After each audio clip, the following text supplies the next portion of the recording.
Assalamualaikum warahmatullahi wabarakatuh. Halo para kaum malesin dan sohib rebahan. How are you today? Kuma saya sedayana. Lama tak jumpa. Kali ini di Gestif System Channel akan merangkum alur film jadul tahun 1992 berjudul Berhenti atau Ibuku Akan Menembak. Langsung saja masuk ke videonya. Bekicot. Film dibuka dengan jagoan kita. Siapa lagi kalau bukan Rocky Balboa alias John Rambo atau mamang saya, Sylvester Stallone. Ini wajahnya. Berperan sebagai Joe, seorang polisi tangguh.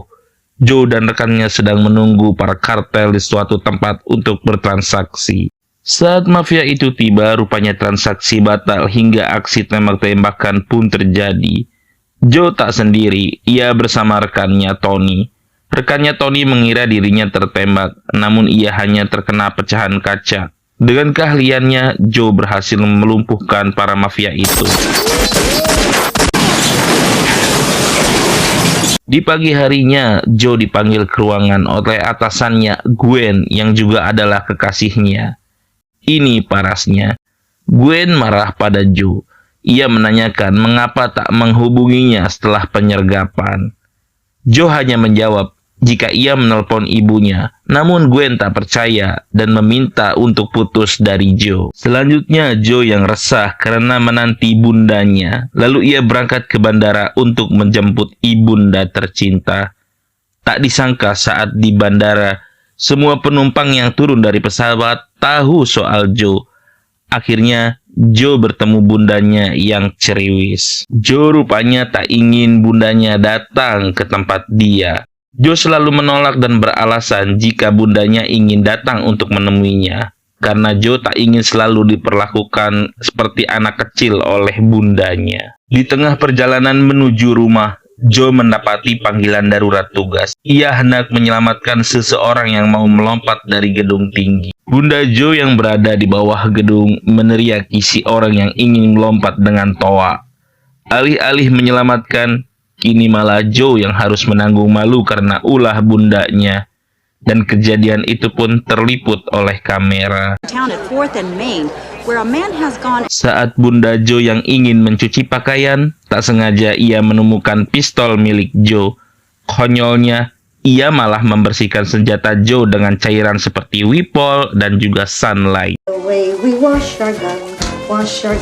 Merasa bersalah, Bunda Joe pergi ke alamat pembelian senjata sebagai permintaan maafnya pada Joe. Tapi ia gagal karena harus menunggu 2 minggu agar surat legalnya keluar. Pada saat Bunda Joe keluar dari tempat itu, seorang pria gemuk mendekatinya dan menawarinya senjata. Setelah bertransaksi dengan pria gemuk tadi, Bunda Joe menyaksikan jika si pria gemuk diserang oleh beberapa orang.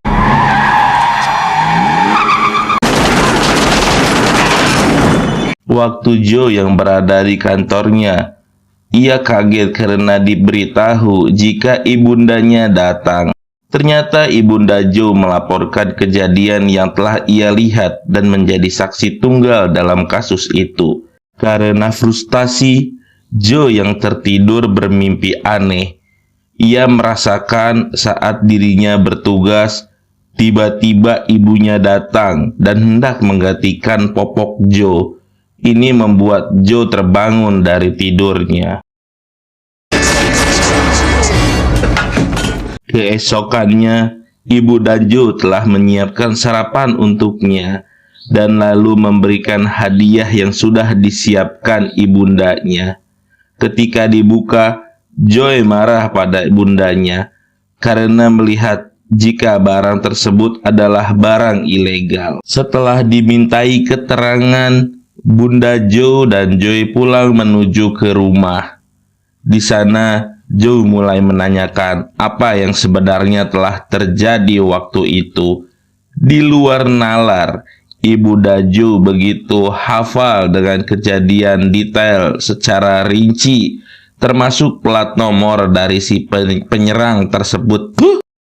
Joy lalu meminta bantuan kepada Tony temannya. Joy lalu mendatangi suatu rumah dan benar saja, waktu itu seorang wanita sedang disandra oleh orang yang sudah mencoba membunuh si pria gemuk penjual senjata ilegal. Aksi kejar-kejaran pun tak terhindarkan.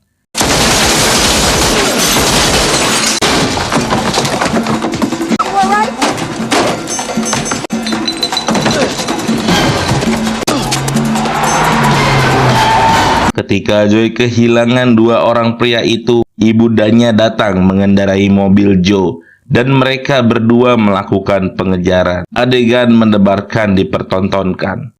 Saya yang dagdikduk lihat nenek-nenek nyetir. Ah, benar saja.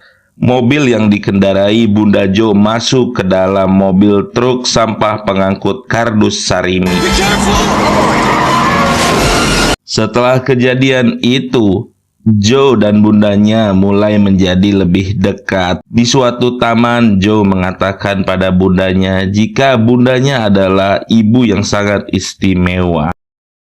Usut punya usut, senjata ilegal yang dibeli oleh Bunda Joe adalah senjata salah satu milik dari perusahaan penyedia senjata api. Joy mengajak bundanya mengunjungi salah satu pemilik perusahaan yang punya keterkaitan dengan kasus tersebut. Joy mencurigai jika si pemilik perusahaan telah melakukan penipuan. Ia bernama Tuan Parnell. Ini wajahnya. Lalu Joy meminta alamat pada si bos itu untuk menyelidiki gudang senjata yang telah terbakar. Setibanya sampai di gudang senjata, Joy keluar dan meninggalkan ibunya dengan keadaan mobil terkunci. Joseph Andrew Bumowski asked me this second. What do you think? It looks like you're locking me in the car. Joy yang sedang memeriksa area gudang dikejutkan seseorang. Ternyata itu adalah ibundanya yang entah bagaimana berhasil keluar dari mobil. Di saat yang bersamaan pula, anak buah dari Tuan Parnell yang didelegasikan agar membunuh Joy dan ibunya dengan cara menghancurkan gudang yang terbakar itu seolah-olah adalah kecelakaan. Joy menggendong ibunya. Ia berusaha lari dari ancaman. Lalu Joy juga dihujani peluru dari luar. Joe berhasil memutuskan rantai pada batu besar yang mengikatnya. Kemudian ia keluar dan mengejar kembali orang suruhan itu.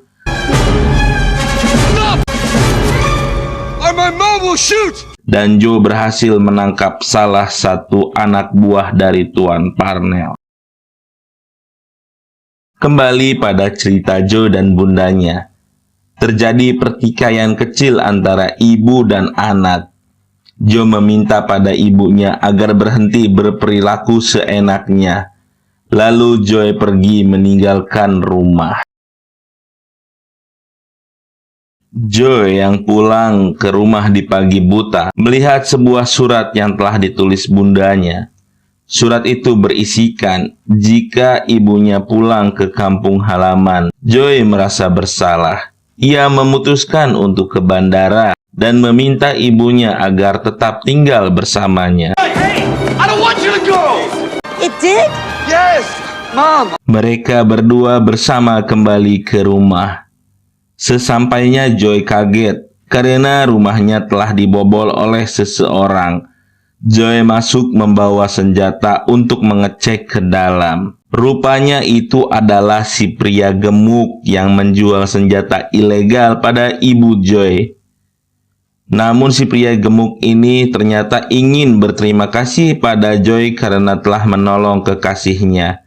Sekaligus ia menceritakan soal senjata yang ia dapatkan. Setelah mendengarkan informasi dari si pria gemuk, secara terpaksa Joy memborgol ibunya agar ibunya tidak ikut dalam kasus tersebut. Kemudian Joy pergi ke tempat yang sudah dikatakan si pria gemuk. Cerdiknya ibu Joy, ia melepas borgol itu dengan air sabun. Joy mengintai suatu markas dan melihat dengan mata kepalanya jika si bos pemilik senjata itu memang terlibat. Ibu Joy yang watado ujug-ujug masuk ke sarang musuh.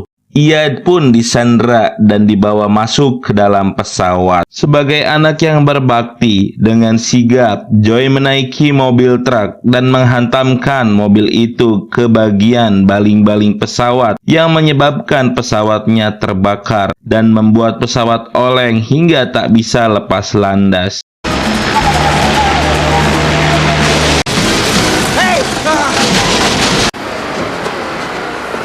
Lagi-lagi baku tumbuk tak terelakkan. Namun sayang, Bunda Jo ditodong pistol oleh Tuan Parnell yang membuat Joy tak dapat berkutik. Bergaya bak ala cowboy, Ibu Joy mengeluarkan pistol dan menembak si Tuan Parnell hingga membuatnya terluka. Joy dikisahkan sudah melamar kekasihnya Gwen sambil mengantari ibunya ke bandara untuk pulang ke kampung halaman. Pesan yang dapat diambil dari film ini adalah seperti apa yang sudah dikatakan oleh Bang Haji Rhoma Irama. Apa itu? Hai manusia, hormati ibumu yang melahirkan. Sebagai manusia, sebagai anak, kita patut menghormati dan menghargai setiap orang tua kita. Kami di Gastip System Channel pamit undur diri. Sampai jumpa kembali. Syukron kasiron.